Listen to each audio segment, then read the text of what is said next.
How much are we expecting the UK and global economy to shrink due to the virus? Nobody knows. Forecasters are not very good at their job, and events are changing so fast that it's hard to see what might happen.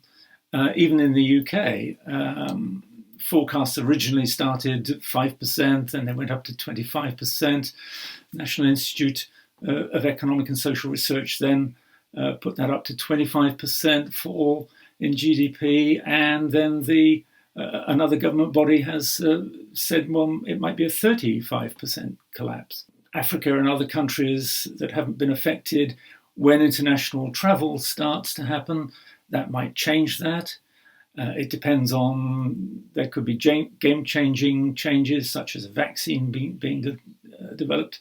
So it's very difficult to say how far this is going to go, but it's going to be a serious hit, probably on the lines of the Great Depression of the 1930s. How quickly do we expect it to recover?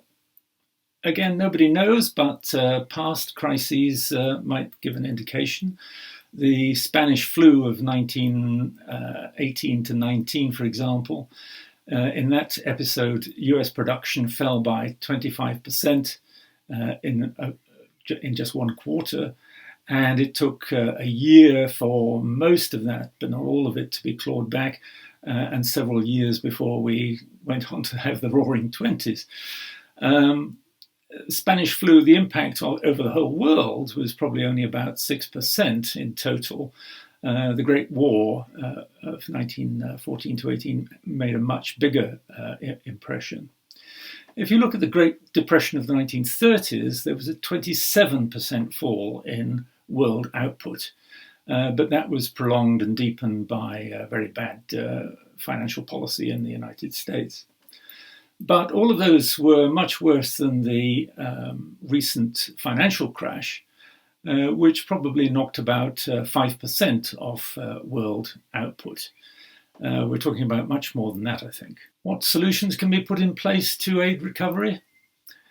Well, supermarkets, shops, and other businesses have been very innovative about how they can trade safely. We'll have to rebuild very large parts of the economy. The longer the lockdown goes on, the more damage is done. It's like a virus spreading through the economy. And countries, I think, to deal with that, need to encourage entrepreneurship to rebuild things. I think we should have, in Britain, a tax cut to VAT.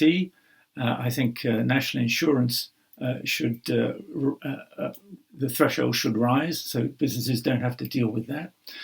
I think we should reduce regulation, particularly on new and small businesses, and let people grow new things. We're going to end this episode with a lot of dead businesses. We need to grow new ones, and I think you can't dictate that revival from the centre. You have to trust the people to find ways of trading safely and to rebuild their lives and businesses.